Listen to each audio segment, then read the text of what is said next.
परमेश्वराच्या गौरवशाली नावात प्रगटीकरणाचं गहन शिक्षण घेणाऱ्या प्रत्येकांचे मी पास्टर अमर कुमार दिवे स्वागत करत आहे. परमेश्वराने परत एकदा त्याच्या चरणापाशी येण्याची आपल्याला संधी दिलेली आहे.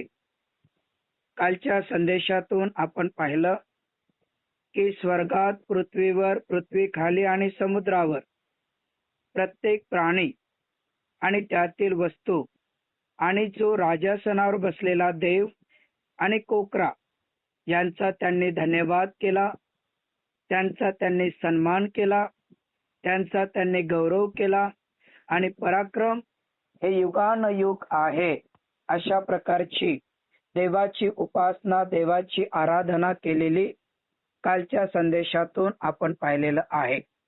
आज आपण प्रगटीकरण अध्याय 5 आणि वचन 14 कडे आपलं लक्ष आपण केंद्रित करणार आहोत.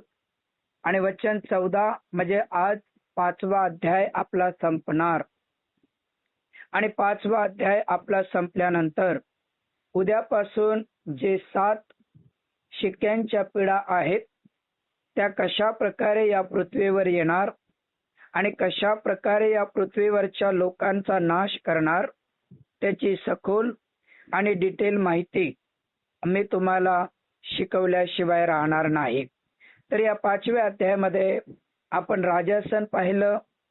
राजासनाच्या जवळ 24 वडील, 4 प्राणी आपण पाहिले. त्यानंतर आयुत्यांचे आयुत्य, शस्त्रांचे शस्त्र, स्वर्गदूत पाहिले. पवित्र जनांच्या प्रार्थना पण आपण पाहिल्या. आणि सर्वच्या सर्व एक विचाराने परमेश्वराची उपासना आणि परमेश्वराची आराधना करताना आपल्याला दिसत आहे. तर सर्वांनी देवाची उपासना का केली?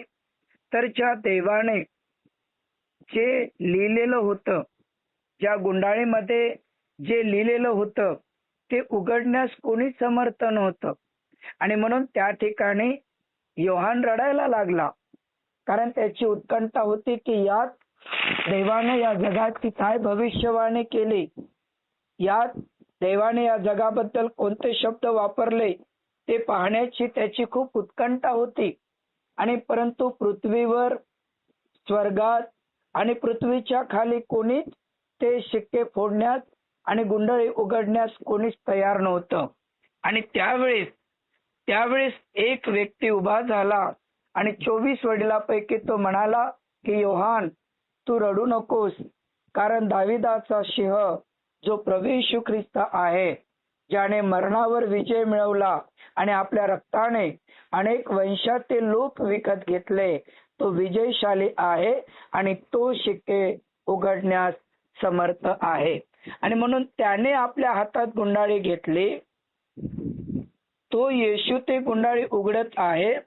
म्हणून राजासनापाशी असणारे 4 प्राणी यांनी परमेश्वराची स्तुती केली. राजासनापाशी असणारे 24 वडील यांनी परमेश्वराची स्तुती केली.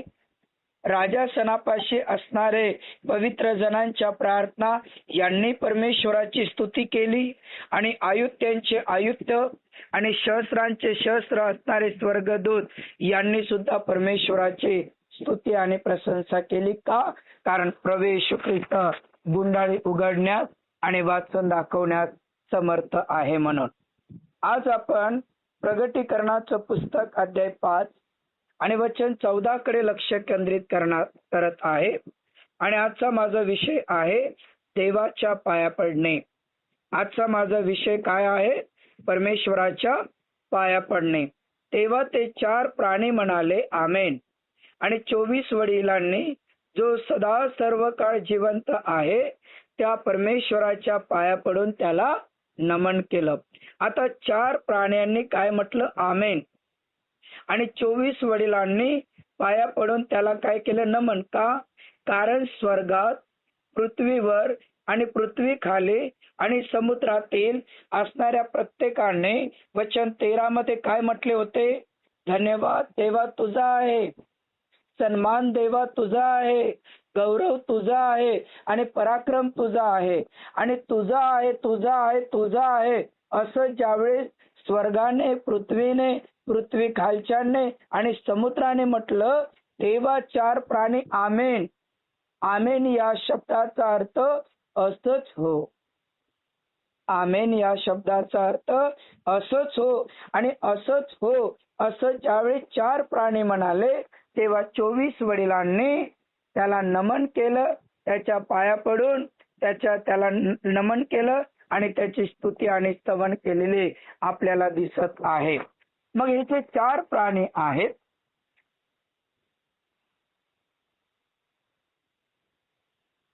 ज्यांच्या अवतीभोवती सर्व प्रकारचे डोळे आहेत.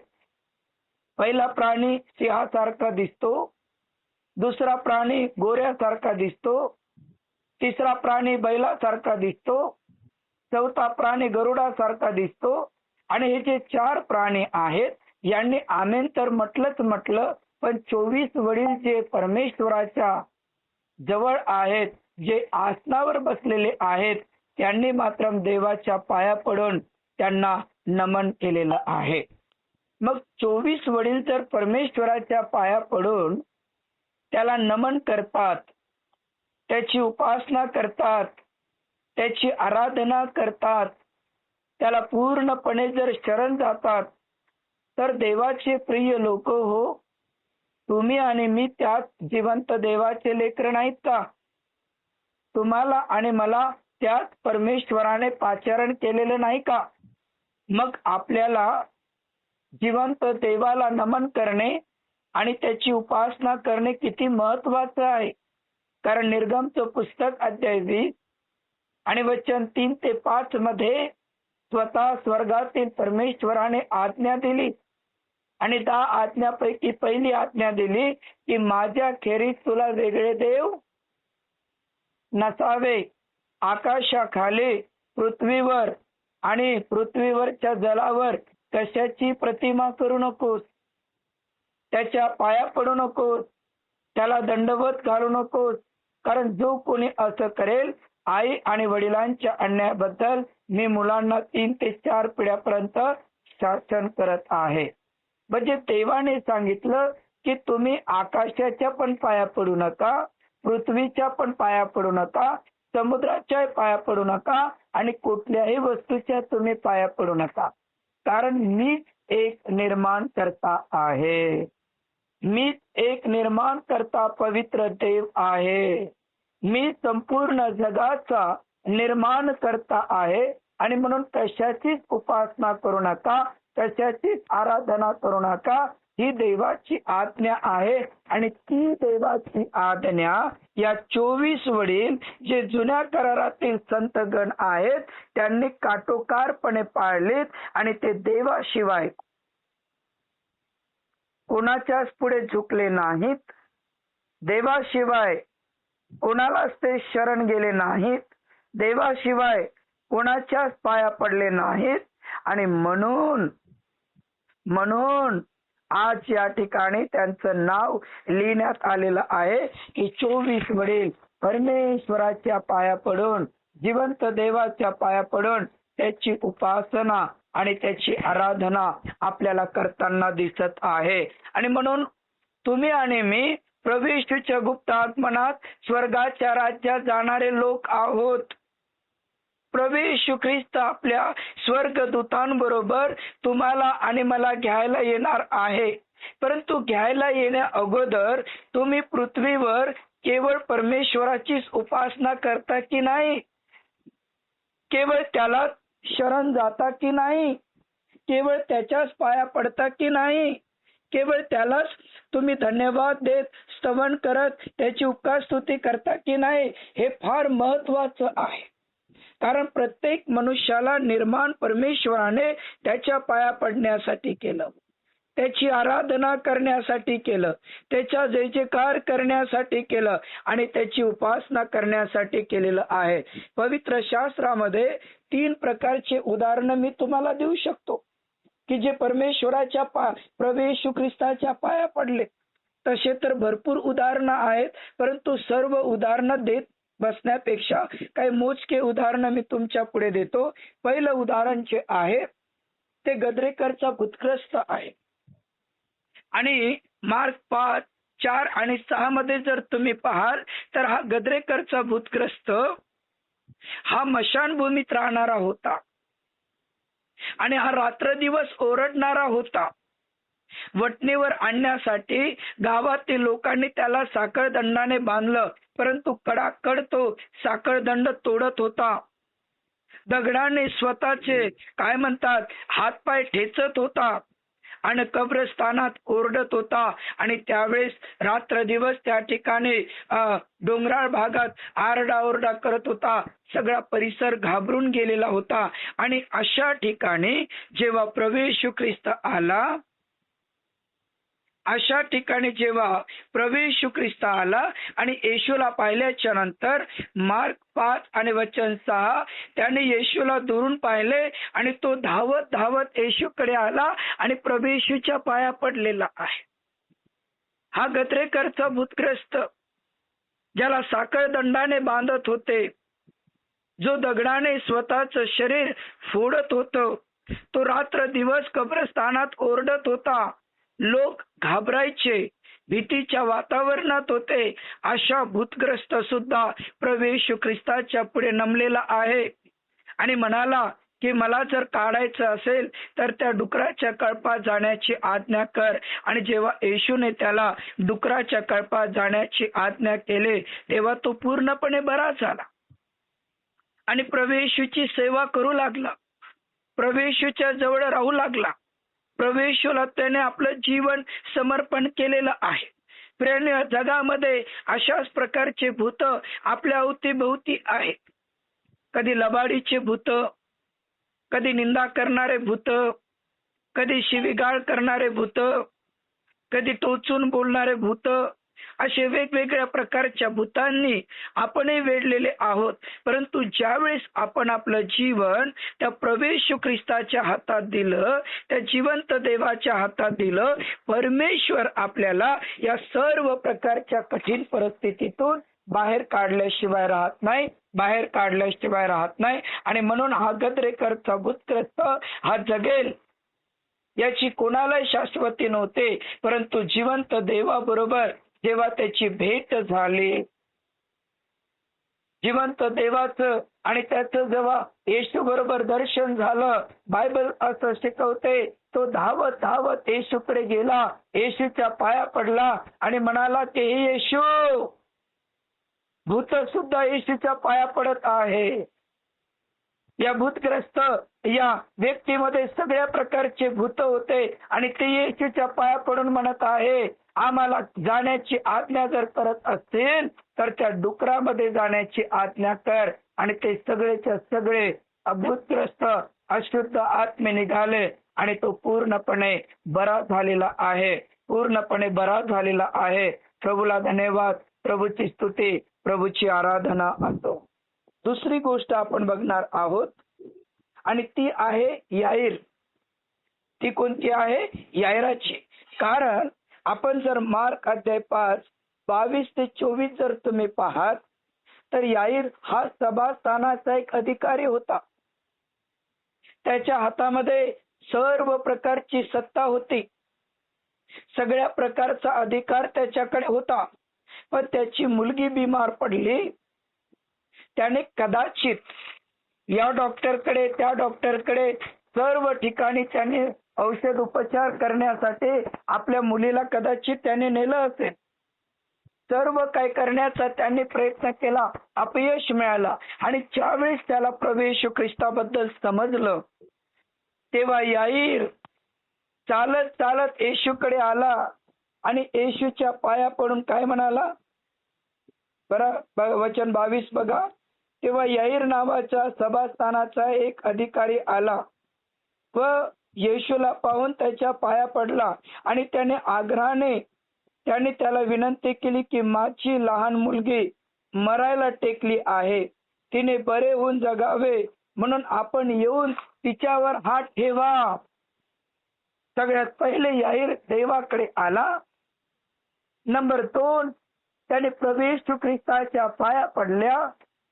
आणि नंबर 3, त्यांनी देवाकडे विनंती केली की प्रभू, माझी मुलगी, लहान मुलगी मरायला टेकलेली आहे, तू ये आणि तूच तिला बरं करू शकते. तू ये आणि तिला त्या आजारपणातून बाहेर काढ. कारण अनेक ठिकाणी मोठमोठाले चिन्ह आणि चमत्कार या यायराने पाहिलेले होते. आणि म्हणून या यायराला वाटलं, जरी मी सभास्थानाचा अधिकारी आहे, पण माझं पद माझ्या मुलीला वाचवू शकणार नाही. माझी प्रॉपर्टी माझ्या मुलीला वाचवू शकणार नाही. आणि म्हणून तो येशूकडे आला, येशूच्या पाया पडला आणि येशूला त्याने विनंती केली. आणि प्रियांनो, त्याची मुलगी जे मरण पावलेली होते, लोक रडत होते, आणि येशूने जाऊन त्याच्या मुलीला जिवंत केलेलं आहे. कारण पुनरुत्थान आणि जीवन प्रभू येशू ख्रिस्त आहे. आणि जे लोक येशूवरती विश्वास ठेवतात आणि त्याच्या पाया पडून त्याला नमन करतात, अशा प्रत्येक व्यक्तीला जीवन देणारा परमेश्वर आहे. अशा प्रत्येक व्यक्तीला मृत्यूच्या गुलामगिरीतून बाहेर काढणारा आहे. आणि म्हणून दुसरी महत्वाची गोष्ट की याईर आपल्या मुलीसाठी तो येशूच्या पाया पडलेला आहे. कारण त्याची एकुलती एक मुलगी बिमार आहे. त्याची एकुलती एक मुलगी मृत्यूच्या दरीत आहे. त्याची एकुलती एक मुलगी त्याला सोडून, जग सोडून जात आहे. आणि म्हणून त्याने पदाचा विचार केला नाही, समाजाचा विचार केला नाही. सरळ तो येशूकडे आला, सरळ तो येशूकडे आला, येशूच्या पाया पडला आणि त्याने त्याला विनंती केलेली आहे. आज तुम्ही आणि मी, तुमच्या आणि माझ्या जीवनात, तुमच्या आणि माझ्या घरात यायराच्या मुलीसारखे वेगवेगळ्या प्रकारचे संकट, वेगवेगळ्या प्रकारच्या समस्या, वेगवेगळ्या प्रकारच्या अडचणी असेल, तर येशूकडे येणं किती महत्वाचं आहे. प्रभू येशू ख्रिस्ताकडे येणं हे किती महत्वाचं आहे. आणि ज्यावेळेस आम्ही येशूकडे येतो, नंबर 2 त्याच्या पाया पडणं म्हणजे त्याला शरण जाणं किती महत्वाचं आहे. आणि ज्यावेळेस आपण त्याला शरण जातो आणि तेव्हा जर आपण विनंती करतो आणि प्रार्थना करतो, तर आपल्या प्रार्थनेचं, आपण केलेल्या विनंतीचं उत्तर देणारा, सर्व परिस्थितीत आपल्याला उत्तर देणारा आणि बाहेर काढणारा एकच परमेश्वर आहे, एकच देव आहे, एकच सृष्टीचा निर्माण करता आहे आणि त्याचं नाव प्रभू येशू ख्रिस्त आहे प्रियांनो. आणि या ठिकाणी याईर सुद्धा प्रभू येशूच्या पाया पडलेला आपल्याला दिसत आहे. तिसरी गोष्ट आपण बघत आहोत आणि तिसरी गोष्ट मार्क 7:24-26 मध्ये आपण पाहतो की या ठिकाणी आपण पाहतो की एक बहीण आहे आणि तिची मुलगी भूताच्या अशुद्ध आत्म्याने पीडित आहे. तिथं असं लिहिलं, मग तो तिथून निघून सोर व शिदोन प्रांतात गेला. तेव्हा तेथे एका घरात गेला. हे कोणाला कळू नये असे त्याच्या मनात होते, तरी त्याला गुप्त राहावेना शक्य होईना. पण जिच्या लहान मुलीला, बरं का, जिच्या लहान मुलीला अशुद्ध आत्मा लागला होता, जिच्या लहान मुलीला अशुद्ध आत्मा लागलेला होता, अशा एका बाईने त्याच्याविषयी लगेच ऐकले व त्याच्या जवळ येऊन त्याच्या पाया पडले. आणि ती बाई हेलन्नी होती असून सुरफुनीती जातीची होती. आणि तिने विनंती केली की येशू, माझ्या घरी येऊन माझ्या मुलीला तू काय कर, बरं कर. या ठिकाणी जे हेलेनी असून ती सुरफुनीती जातीची होती, ही यहुदी होती का? नाही. ही इस्रायल महिला होती का? नाही. ही परराष्ट्रीय होती. तरी येशू बद्दल तिनं ऐकलं. येशू बद्दल ऐकल्याच्या नंतर ती पण येशूकडे गेली, ती पण येशूच्या पाया पडले आणि तिनं सुद्धा विनंती केली की प्रभू, माझी मुलगी भूताने भूतग्रस्त झालेली आहे, तू ये आणि तिला तू पूर्णपणे बरं कर. गद्रेकरचा भूतग्रस्त प्रभू येशूच्या पाया पडताना आपल्याला दिसत आहे. सभास्थानाचा अधिकारी प्रवेशच्या पाया पडताना आपल्याला दिसत आहे. ही हिल्लींनी ही जिवंत देवापासून दूर असणारी ही पण प्रवेशकडे येऊन पाया पडताना आपल्याला दिसत आहे. आणि 24 वडील जे प्रगटीकरणाच्या पुस्तक अध्याय 5 आणि वचनामध्ये आपण पाहिलेलं आहे, जे 24 वडील जे परमेश्वराच्या पाया पडून त्याला नमन करून त्याचा धन्यवाद करताना आपल्याला दिसतो, त्याची उपासना करताना आपल्याला दिसतात. तर प्रियांनो, तुम्ही आणि मी त्याच जिवंत देवाचे लेकरं नाहीत का? तुम्ही आणि मी त्याच पवित्र देवाचे लेकरं नाही का? आता या ठिकाणी या 5व्या अध्यायात स्वर्गातलं सगळं रहस्य संपलेलं आहे.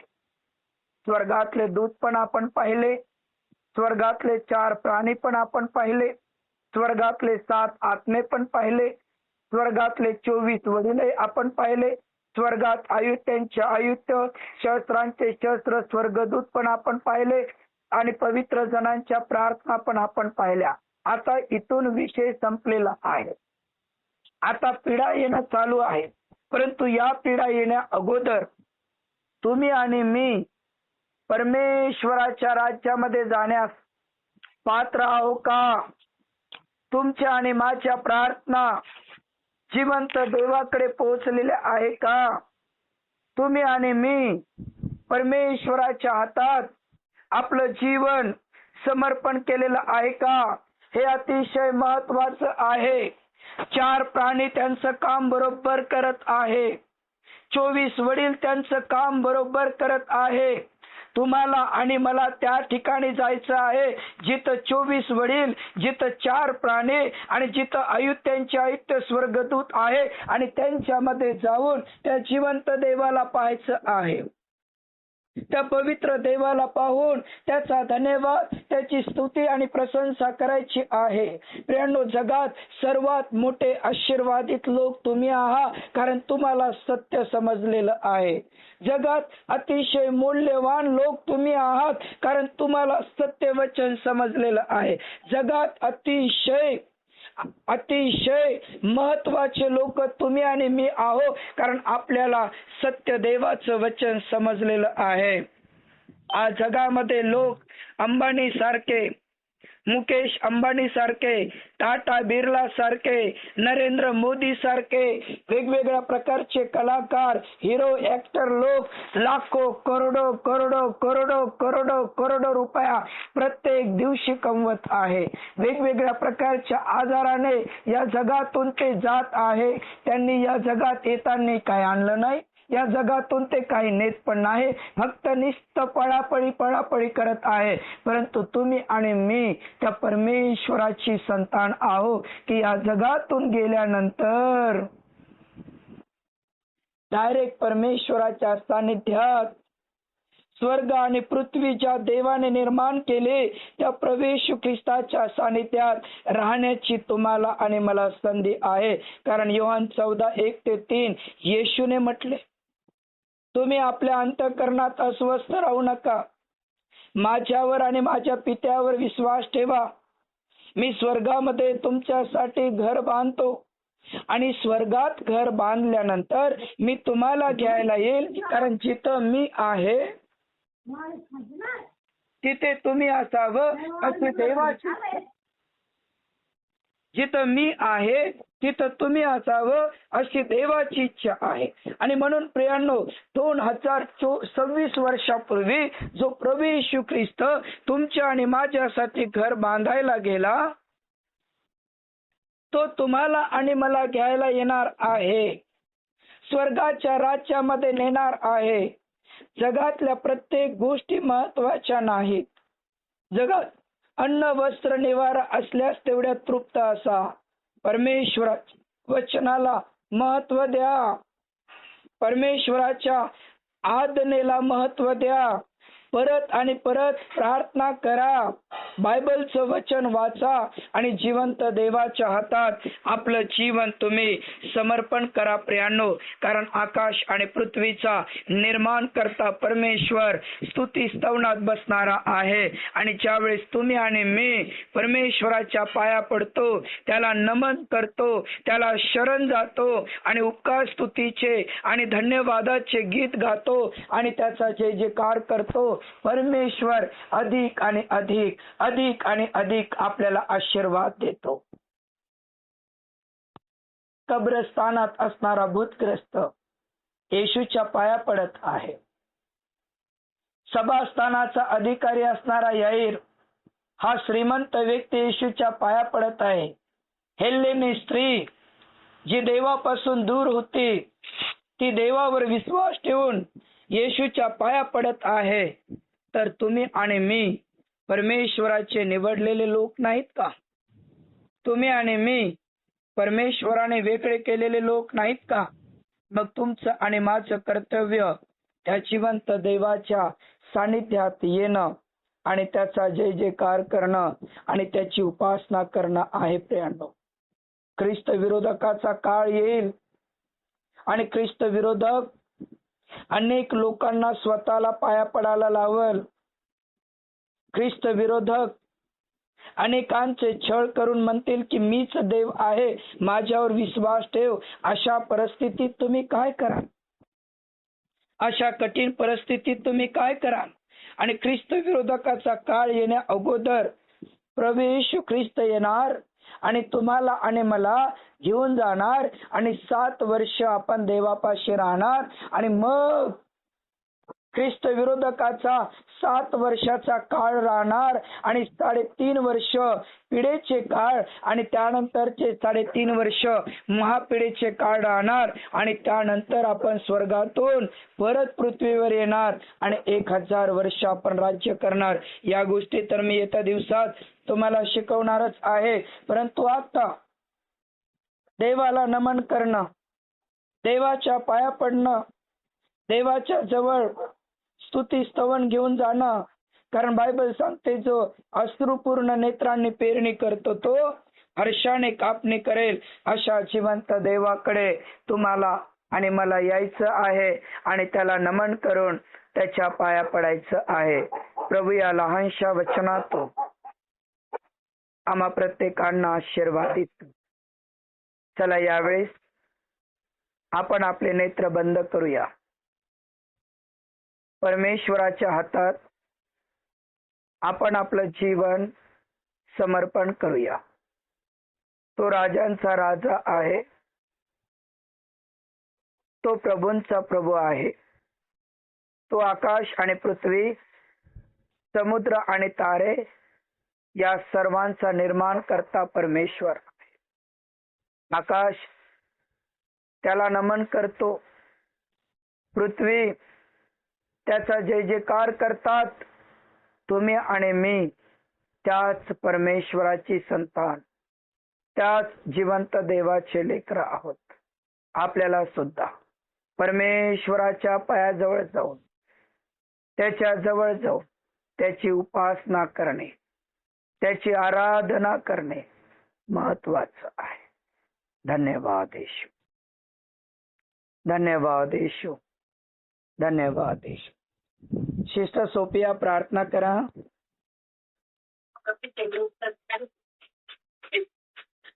धन्यवाद बाबा, धन्यवाद येशू. हालेलुया. स्तुतीस पात्र माझ्या गौरवी राजा, सुंदरशा माननाबद्दल परमेश्वरा आम्ही तुम्हाला मनापासून तुमचे आभार मानतो परमेश्वरा. आम्ही सर्वजण एकत्रित एक मन आणि एक चित्त होऊन तुमच्या चरणाजवळ बसत आहोत माझ्या देव बाबा. आज आमच्या अंतकरणाशी तुम्ही बोललात माझ्या परमेश्वरा. प्रभू ही सुंदरशी भाकर तो देऊन आम्हाला तृप्त केले माझ्या राजा. धन्यवाद करतो माझ्या देव बाप्पा. हे नाशवंत अन्नासाठी आम्ही श्रम करू नये माझ्या देव बाप्पा, तर हे जिवंत भाकर नेहमी आम्ही प्राप्त करून घ्यावं म्हणून आमचे मार्ग मोकळे कर माझ्या देव बाप्पा. हर एक अडखळण प्रत्येक लेकरांमधून काढून टाक प्रभू आणि तुझ्या चरणाजवळ आम्हाला बसण्याची प्रत्येकाला संधी द्या. कारण अंतिम समय में परमेश्वर हम जी रहे हैं प्रभू आणि तो सुंदर परमेश्वरा वचनाद्वारे रोज तू तुझ्या लेकरांना तृप्त करत आहे. आज जीवन तुम्ही आमच्या जीवनाशी जोडला म्हणून धन्यवाद. आजच्या ह्या दासाद्वारे तू आम्हाला कळवलंस प्रभू वचन प्रभू. आम्ही तुम्हाला धन्यवाद करतो. खरोखर आम्ही ह्या वचनाद्वारे आशीर्वादित झालो परमेश्वरा. फक्त वचन ऐकून फक्त ऐकणारे आणि पाहणारे नको, तर त्यानुसार आचरण करणारे आम्हाला बनव माझ्या देव बाप्पा. प्रत्येकाचे अंतकरण पारखणारा माझ्या परमेश्वरा. आमचं अंतकरण आम्ही नेहमी क्लीन आणि शुद्ध ठेवावं माझ्या देव बाप्पा, कारण त्याच्यावर तुझी नजर आहे प्रभू आणि तिथंच तुम्ही विराजमान आहात माझ्या देव बाप्पा. जसं आम्ही घराची स्वच्छता आम्ही जसं करतो प्रभू लोकांना दाखवण्यासाठी, परंतु मनुष्य बाह्य रूप बघतो, परंतु तू अंतःकरण पारखणारा परमेश्वर आहे. शेवटल्या काळात जे जागृत आहेत, जे निरंतर प्रार्थनामध्ये आहेत आणि जे तुला झटून शोध करत आहेत प्रभू, त्यांना प्रत्येकाला तू येणे घेण्यासाठी येत आहे माझ्या देव बाप्पा. प्रभू आमचे कधी गुडघे आणि आमचे शरीर लटपटू देऊ नकोस प्रभू. तुझं वचन सांगतं की आमचं देह शरीर क्षय पावत आहे, परंतु आत्मा रोज आणि रोज तू नवीन करत आहे तुझ्या वचनाद्वारे. म्हणून आम्ही तुम्हाला देव बाप्पा धन्यवाद करतो ईश्वराच्या. खरोखर या वचनाद्वारे तुम्ही आशीर्वादित केलं प्रभू. प्रत्येक लेकराला तृप्त केलं माझ्या देव बाप्पा. तुमचे आभार मानतो. पुन्हा परमेश्वर उद्या आम्ही ह्या मीटिंग साठी जॉईन होण्यासाठी आम्हाला प्रत्येकाला सहाय्य मदत करा प्रभू. प्रत्येक कुटुंबाला तुमच्या पवित्र रक्ताखाली घ्या माझ्या देव बाप्पा. धन्यवाद करतो येशूच्या नावामध्ये पित्या मागतो म्हणतो मी ऐका. आमेन. प्रभूने शिकवलेली प्रार्थना म्हणूया. हे आमच्या नाव